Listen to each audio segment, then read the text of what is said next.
Mlango wa 12. Bwana akamwambia Abramu, toka wewe katika nchi yako na jamaa zako na nyumba ya baba yako, uende mpaka nchi nitakayokuonyesha. Nami nitakufanya wewe kuwa taifa kubwa, na kukubariki na kulikuza jina lako, nawe uwe baraka. Nami nitawabariki wakubarikio, naye akulaanie nitamlaani, na katika wewe jamaa zote za dunia watabarikiwa. Basi Abramu akaenda kama Bwana alivyomwamuru. Lutu akaenda pamoja naye, naye Abramu alikuwa mtu wa miaka 75 alipotoka Harani. Abramu akamchukua Sarai mkewe, na Lutu mwana wa nduguye, na vitu vyao vyote walivyokuwa wamejipatia, na hao watu waliowapata huko Harani, wakatoka ili kwenda nchi ya Kanaani, nao wakaingia katika nchi ya Kanaani. Abramu akapita katikati ya nchi mpaka mahali patakatifu pa Shekemu, mpaka mwaloni wa More. Na Wakanaani siku zile walikaa katika nchi hiyo. Bwana akamtokea Abramu akasema, uzao wako nitawapa nchi hii. Naye huko akamjengea madhabahu Bwana aliyemtokea. Kisha akaondoka huko akaenda mpaka mlima ulio upande wa mashariki wa Betheli, akaipiga hema yake. Alikuwa na Betheli upande wa magharibi na Ai upande wa mashariki. Akamjengea Bwana madhabahu huko, akaliitia jina la Bwana.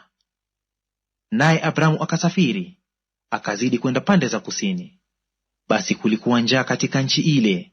Abramu akashuka Misri, akae huko kwa muda, maana njaa ilikuwa nzito katika nchi.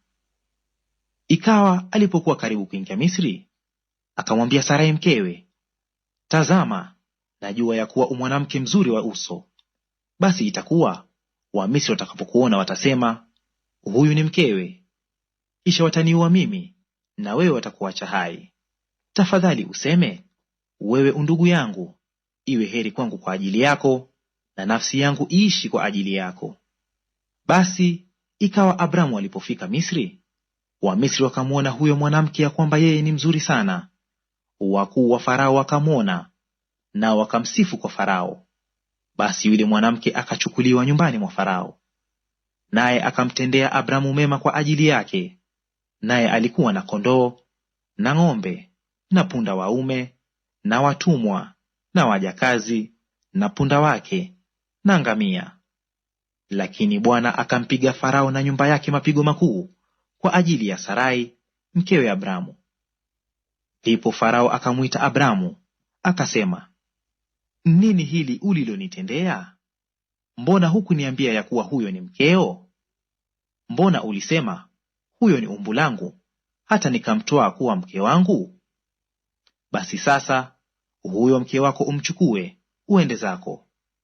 Farao akawaagiza watu kwa ajili yake, wakampeleka njiani na mkewe na kila alichokuwa nacho.